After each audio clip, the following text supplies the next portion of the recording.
ہر قسم کی حمد و ثنا اللہ مالک الملک کے لیے۔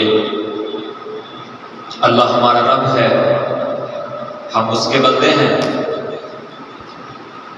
اللہ رب العزت کی ذات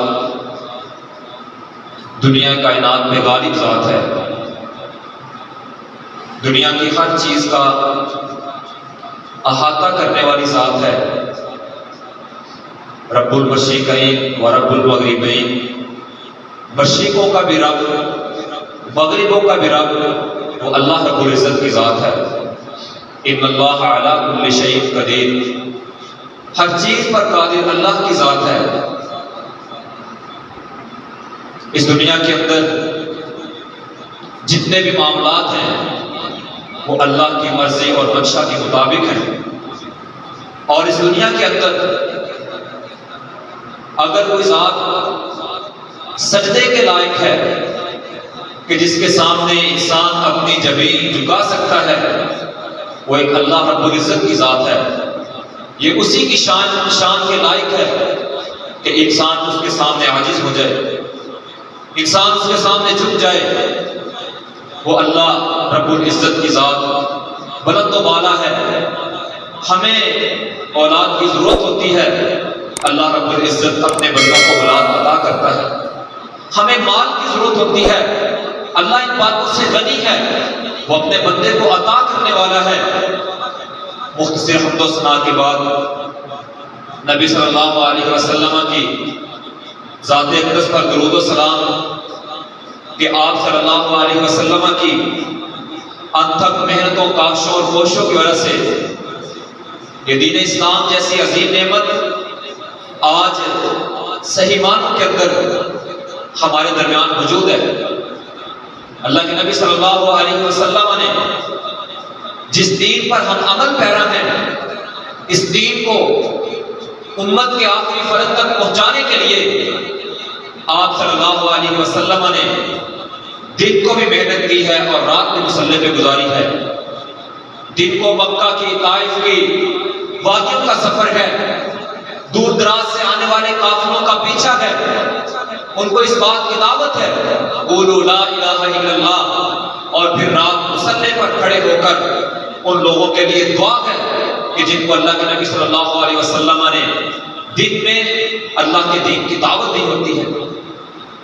آج اگر اس دور میں اگر کوئی انسان اسی طرح نبوی منہج پہ عمل پیرا ہونا چاہے جس طرح اللہ کے نبی صلی اللہ علیہ وسلم کی تیار کردہ جماعت اصحاب کی جماعت تھی، تو اسی طرح انسان کو آج کے اس پرفتن دور میں بھی وہ دین مل سکتا ہے، خالص دین موجود ہے، کیونکہ اس دین کو امت تک پہنچانے کے لیے اللہ کے نبی صلی اللہ علیہ وسلم کی محنت ہے کہ جن کی ذات عیبوں سے، گناہوں سے، کوتاہیوں سے، سستیوں سے پاک ذات تھی، اور اس دین کو اللہ کے نبی صلی اللہ علیہ وسلم کے قلب اطہر پر لانے والے جو ہیں وہ جبرائیل امین علیہ السلام، جو فرشتوں میں سب سے اعلیٰ، اور جس نبی نے ہم تک یہ دین پہنچایا وہ نبیوں میں سب سے اعلیٰ۔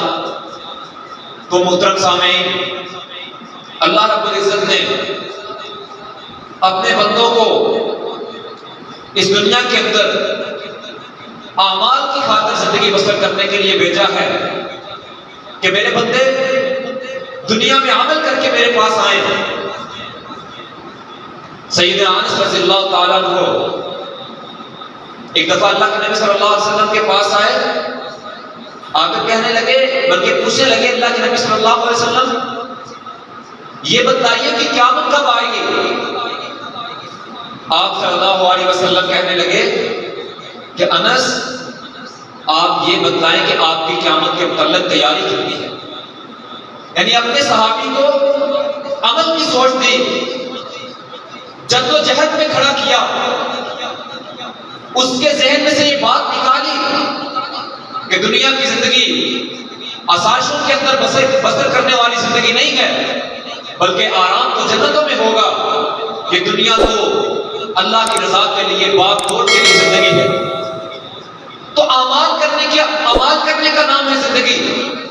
کامیاب ہے وہ بندہ جو اپنی زندگی کو اللہ کی بندگی کے اندر گزارتا ہے، جس نے اپنی زندگی کو اللہ کی بندگی کے نام کیا ہوا ہے، اعمال کے نام کیا ہوا ہے، اور اس نے یہ عزم کیا ہوا ہے یہ 50-60 سال کی زندگی اللہ کی مرضی کے مطابق گزاروں گا، اور پھر اللہ کل قیامت والے دن میری مرضی کے مطابق مجھے جنت دے گا۔ تو میرے محترم بھائیوں، اعمال کرتے ہیں ہم، لیکن وہ اعمال قبول کیسے ہوں گے؟ اس میں سے ایک بڑی شرط یہ ہے کہ آپ کے اعمال کے اندر اخلاص ہونا چاہیے۔ انسان جو بھی عمل کرے اس کے اعمال کے اندر للہیت ہو، وہ عمل اس کا اللہ کے لیے ہونا چاہیے، اخلاص پر مبنی وہ عمل ہونا چاہیے، اس میں ریاکاری نہ ہو، اس میں دکھلاوا نہ ہو، اس میں وہ عمل کے اندر یہ بات شامل نہ ہو کہ میں عمل کروں، میرے عمل پہ لوگ خوش ہو جائیں، میرے عمل پہ لوگ میری تعریف کریں۔ دیکھا نا، اگر میں نہ ہوتا تو یہ کام کیسے ہوتا، میں تھا نا اس لیے یہ کام ایسے ہو گیا۔ اس طرح کی مختلف باتیں اسلام ہمیں ان باتوں سے منع کرتا ہے۔ اسلام ہمیں سنجیدگی کے ساتھ، اخلاص کے ساتھ عمل کرنے کی دعوت دیتا ہے۔ اللہ رب العزت اس دنیا میں انسان کے آنے کا مقصد بیان کرتے ہیں۔ الذی خلق الموت والحیات لیبلوکم ایکم احسن عملا۔ اللہ تعالیٰ کہتے ہیں زندگی بھی میرے ہاتھ میں ہے، اگر میں تمہیں پیدا کر سکتا ہوں تو تمہیں میں مار بھی سکتا ہوں۔ تم دنیا کے اندر آئے ہو، تم نے دنیا سے جانا بھی ہے، یہ لوگوں کا آنا، لوگوں کا جانا، یہ سب کچھ کس مقصد کے لیے ہے؟ لیبلوکم ایکم احسن عملا۔ اللہ تعالیٰ کہتے ہیں میں تم میں سے آزمانا یہ چاہتا ہوں کہ کل قیامت والے دن میرے پاس احسن عمل کر کے کون آتا ہے، اخلاص والے عمل کر کے کون آتا ہے۔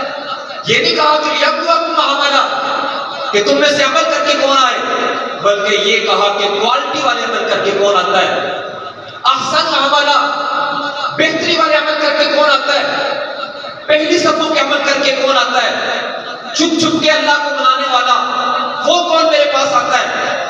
اللہ رب العزت نے زندگی اور موت کا یہ فلسفہ بیان کیا ہے۔ تو میرے محترم بھائیوں، بعض بندے بڑے بڑے عمل کر لیں گے، لیکن ان کے بڑے بڑے عمل تہامہ پہاڑوں کے برابر ان کے اجر، وہ ان کو قیامت والے دن کوئی فائدہ نہیں پہنچا سکیں گے، بلکہ الٹا ان کے لیے وبال جان بن جائیں گے۔ وجہ کیا ہوگی کہ ان کے اس عمل کے اندر ریاکاری ہوگی، ان کے اس عمل کے اندر دکھلاوا ہوگا، اور بعض انسان غلطیاں اور گناہ کرنے کے باوجود بھی جنت میں چلے جائیں گے۔ وجہ کیا ہوگی؟ ان کی توبہ کے اندر بہت ہی زیادہ اخلاص ہوگا، ان کی توبہ کے اندر انتہا درجے کی للہیت ہوگی۔ انہوں نے گناہ تو کیے ہوں گے، گناہ کی عوض تو جہنم میں جانا چاہیے تھا، لیکن گناہ کرنے کے بعد اخلاص کے ساتھ اللہ سے توبہ کر لیں گے۔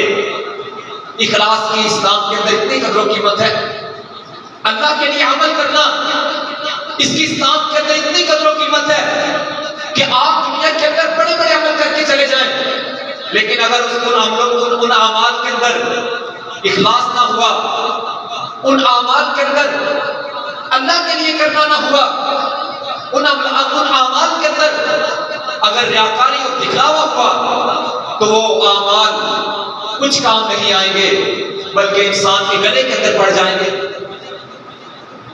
صحابی کہتے ہیں میں مسجد کے اندر داخل ہوا، ابو ہریرہ رضی اللہ تعالیٰ عنہ بیٹھے ہوئے ہیں اور پاس صحابہ کو بٹھا کر حدیث کا درس دے رہے ہیں، حدیث سنا رہے ہیں۔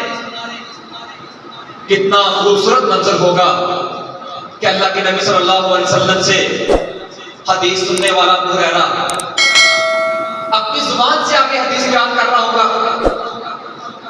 تو صحابی کہتے ہیں میں بھی جا کے پاس بیٹھ گیا اور میں نے جب سارے لوگ چلے گئے، ابو ہریرہ رضی اللہ تعالیٰ عنہ سے کہا آج آپ مجھے وہ حدیث سنائیے جو آپ نے خود اللہ کے نبی صلی اللہ علیہ وسلم سے سنی ہے۔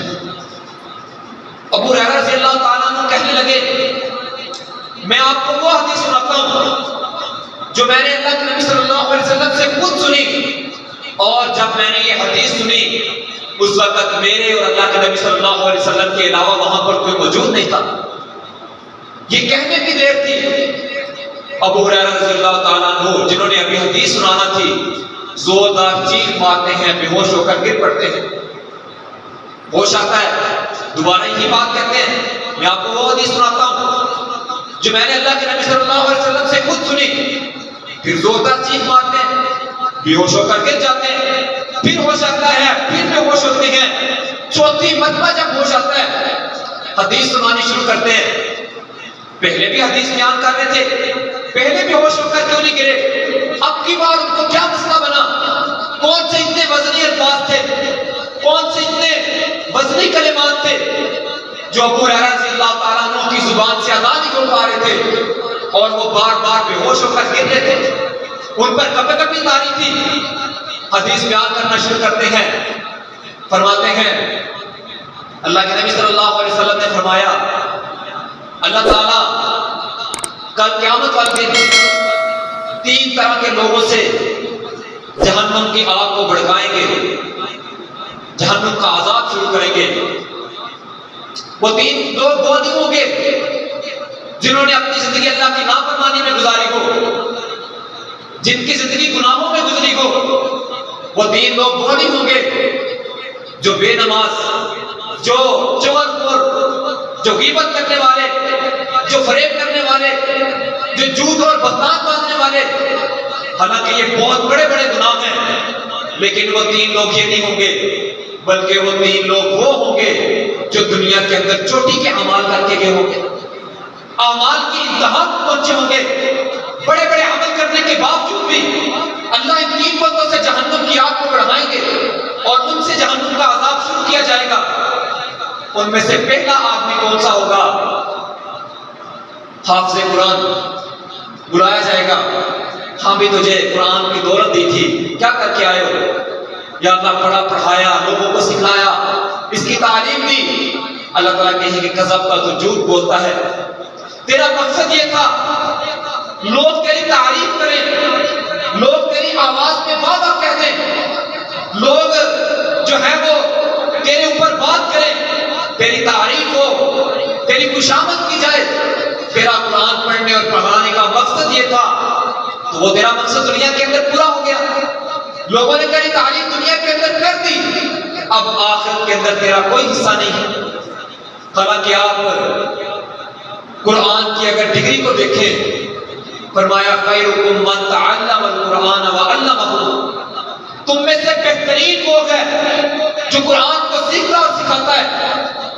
بڑی بلڈنگ والا بہترین نہیں ہے، کسی کے پاس اچھی خوبصورت مالدار عورت ہو وہ بہترین نہیں ہے تم سب میں سے، کسی کے پاس یونیورسٹی کالج کی اچھی ڈگری ہو، اچھی گاڑی ہو وہ بہترین نہیں ہے، چاہے وہ چٹائی پر بیٹھنے والا خادم قرآن ہی کیوں نہ ہو، چاہے وہ کسی لگژری روم میں نہ رہتا ہو، لیکن وہ بہتر ہے اگر وہ قرآن کو پڑھتا اور پڑھاتا ہے۔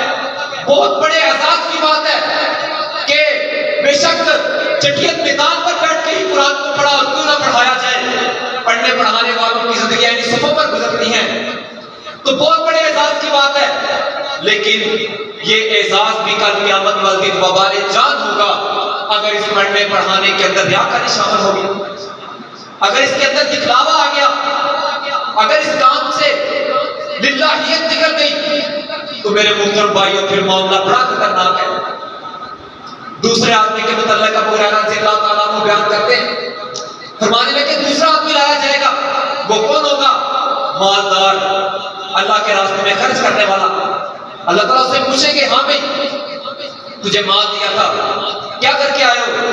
یا اللہ خرچ کیا، ضرورت مندوں کو دیا، غریبوں کو دیا، یتیموں کو دیا، میں نے یا اللہ تیرے راستے میں خرچ کیا۔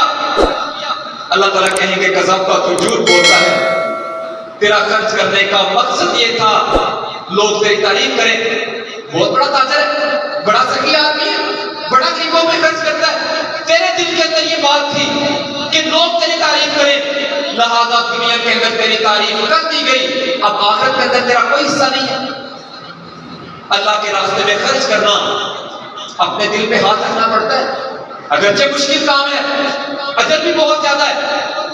اللہ تعالیٰ نے اپنے جو مقرب بندوں کی صفات بیان کی، ان میں سے جہاد کرنے والے، اللہ کے راستے میں خرچ کرنے والے بڑے عظیم مرتبے کے لوگ ہیں. لیکن یہ عظیم مرتبہ، یہ عظیم کام کل قیامت والے دن وبال جان ہوگا اگر اس خرچ کرنے کے اندر ریاکاری شامل ہوگی، اگر اس خرچ کرنے کے اندر دکھلاوا شامل ہو گیا. تو اسی طرح تیسرا آدمی اللہ کی مجلس میں لایا جائے گا، اللہ تعالیٰ اس سے سوال کریں گے، ہاں بھئی تجھے زندگی دی تھی، کیا کر کے آئے ہو؟ یا اللہ یہ زندگی تیرے نام پہ لٹا کے آ گیا ہوں. جواب دے گا وہ.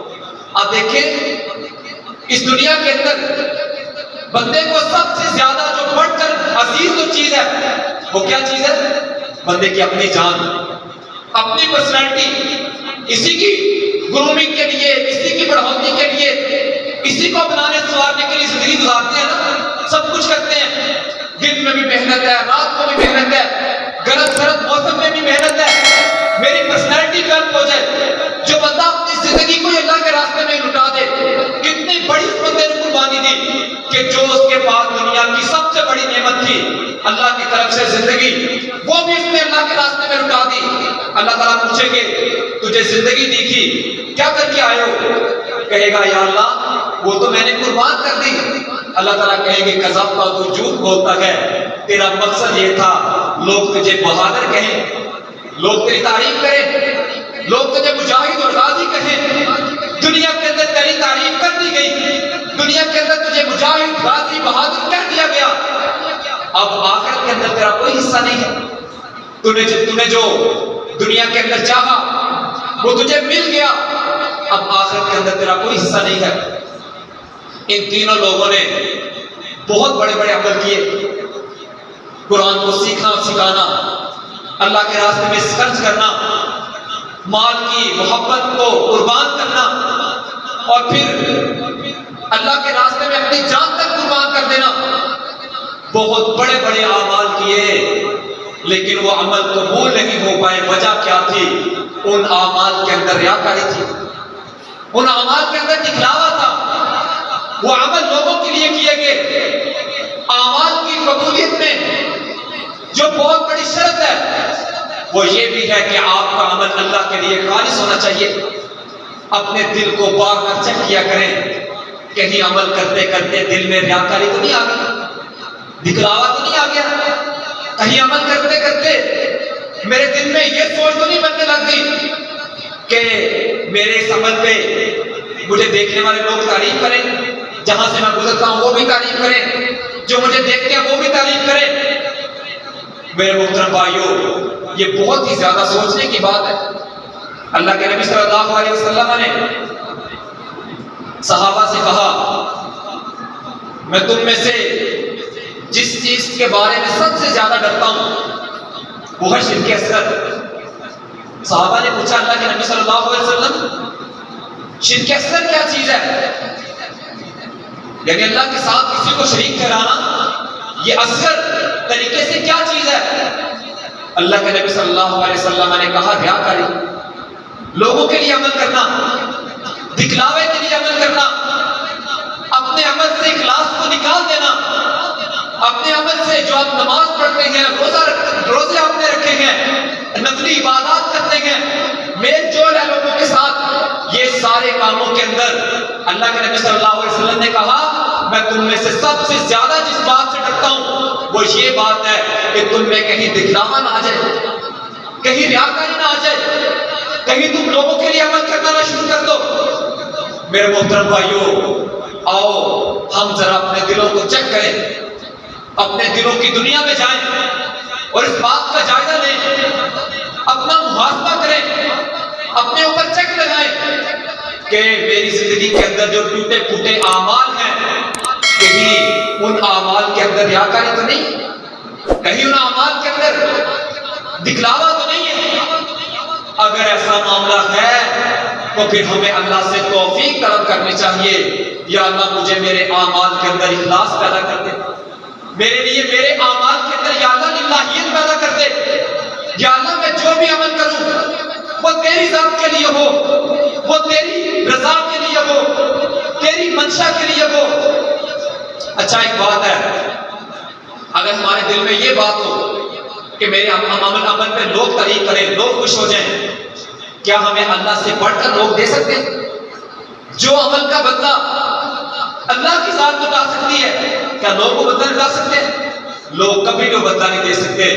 جب کبھی دل میں یہ بات آئے کہ لوگ آپ کے عمل سے خوش ہو جائیں تو فوراً دل میں یہ بات بھی لے آیا کریں کہ لوگ خوش ہوں یا نہ ہوں، میں نے اللہ کو خوش کرنا ہے، کیونکہ جو میں عمل کرنے جا رہا ہوں اس کا جو بدلہ مجھے اللہ لوٹا سکتا ہے وہ دنیا ساری مل کے بھی اس عمل کا مجھے بدلہ نہیں لوٹا سکتی۔ اور جس بندے کے عمل کے اندر اخلاص شامل ہوتا ہے، جس بندے کے عمل میں ریاکاری نہیں ہوتی، اللہ اس کے چھوٹے سے عمل کو، چھوٹے سے اجر کو بہت بڑا کر دیتے ہیں۔ اللہ کے نبی صلی اللہ علیہ وسلم کی حدیث ہے، فرمایا کہ کل قیامت والے ایک بندہ اللہ کی مجلس میں آئے گا، اس کے گناہوں کی وجہ سے 99 رجسٹر بھرے ہوں گے، 99 رجسٹر صرف گناہوں کی وجہ سے۔ ایک رجسٹر کی لمبائی کتنی ہوگی؟ جہاں تک انسان کی نظر جاتی ہے۔